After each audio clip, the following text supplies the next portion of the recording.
So with this week's episode, the one thing that I kept thinking throughout the entire episode was Sinon's friend. Bro, you've been friend zoned. Get it through your head. That dude is on some creeper shit, on some stalker shit, on some annoying ass, bro, you don't understand, she doesn't want you type of shit. First of all, this is a broken girl. And she's real fucked up, you know what I mean? At the end of the day, she has a lot of problems. She's trying to use a video game to stabilize her mental capabilities or whatnot. And you're like almost preying on her. Like, what the fuck is wrong with you? This dude is a creeper and he doesn't get it. She told him, you know, maybe later on, no.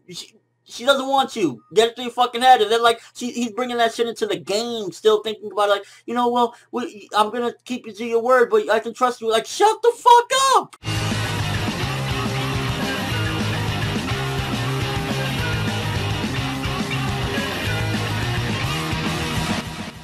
And the episode had me scared. Starting off with Sugu shit. Really? Sugu? Like, come on. No. I was like, oh, no, not Sugu. But I think they're downplaying a lot of the creepy elements of her as far as, like, saying, oh, or thinking about wanting to be with him and whatnot. For the most part, she did have some of that annoying little sister personality. Which she should, because at the end of the day, she is the annoying little sister anyway. But it was just, like, kind of weird, that particular scene. Out of the entire episode, that was one of the scenes where I was just like, I don't know, we know, Sugu, what you're really about. Let's stop this right now. You're probably thinking, Sinon, is there another one now? Now I got two to compete with? And I felt definitely that this was a character-driven episode, definitely focusing more on development with these characters and just showing where they're at right now as far as mentally. And I think that this is a very much needed episode because you need episodes like this to flesh these characters out more, get to understand them more, get to realize who they really are. And that's something like SAO1 really didn't do. It was a lot of action and not character build-up. And this episode was mainly focused on that, building up these characters to see who they are and what they're capable of as far as even emotionally. And this episode kind of flushed out Kirito to the point where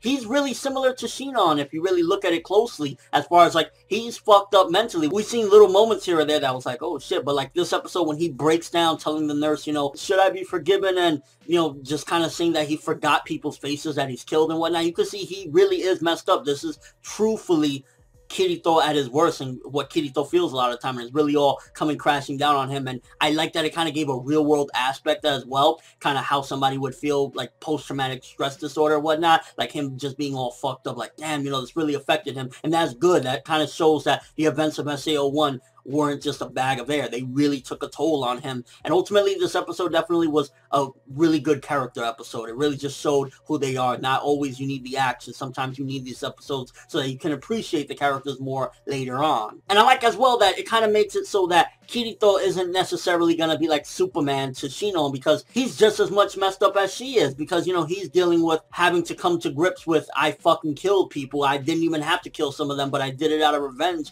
And Sinon is dealing with that as well. Maybe Sinon is worse because she can't keep a good poker face like Kirito, but ultimately they're kind of in the same boat, so they can both help each other out. And you could definitely see that she can't stop thinking about him as well. So I don't know if there are some potential pairings in the future. I would love, I ain't gonna lie, I would love if you would say, Sugu, you're my sister, it's creepy, it's never fucking happening, get the fuck out of here. Asuna, we had a fun ride. It's time for some Sinon, baby. I never get into pairings, but I think Sinon is appropriately should, you know, be with him. I'm just saying. And ultimately, it was a good episode. Nothing too exciting, nothing too grand, but it really just dives more into Kirito's character, seeing the people around him and how everything is affecting them. You see Asuna is worried and she's spacing out. I noticed the people from SAO1 really have been relegated to just small screen time here or there. I mean, you know, you get Sugu kind of questioning him about shit, like, shut the fuck up, Sugu. And then you got Asuna and them, they're just like fighting some monster in there, which that game looks fun as shit, I'm not gonna lie. The game Alfheim just looks so fun. I wish I could be in there playing with them as well. But ultimately, some of the main points of this episode is, first of all, Sinon's friend is a fucking creepy ass motherfucker that doesn't get it, that he's been friend zoned and he's annoying the shit out of a broken girl at that. Fuck the fuck off. Kirito is just as much fucked up as Sinon is. He's just better at having a poker face about it. Sinon has been greatly affected by Kirito as well. She's kind of, you know, non-stop thinking about him and really wants to take him on full force. And I'd imagine if he was to, like, get humiliated or something, it would devastate her, because I think right now she has him on some sort of level of plateau, whereas, like, she really is looking up to him. Not necessarily, like, admiring, like, oh, this great being, but she's just looking at him as somebody that could potentially change her life. And ultimately, a good episode, so I'm gonna give this one a 7 out of 10. I like that it was character driven and it kind of fleshed out the characters more, giving us more insight into them, something SAO1 rarely did, if it ever. It was just mainly during romance scenes and whatnot. So definitely a good episode. Looking forward to seeing where it's going to go from here, because I mean, the progression we got all these little, you know, downtime, and at the end of the episode, bam, we're right back in the BOB. So that's good. Not too much of a stretch of just like conversations and whatnot. But seriously, Sinon's friend needs to fuck off. Let me know what you thought of the episode. First of all, we creeped the fuck out by that dude with his friend zone not understanding ways. Also, what did you think about Kirito breaking down? Do you feel as though it gave him a little bit more of a realistic feel as a character? And just your overall thoughts of the episode. Chill episode, good episode again, 7 out of 10. But that's all I have for this review. Thanks for watching. Hope you enjoyed it. If you liked anything I had to say or enjoyed the video, drop me a like. I'd greatly appreciate it. And if you haven't subscribed, if you could do so as well, that'd be awesome. I'm ForneverWorld, and as always, people, have an awesome day.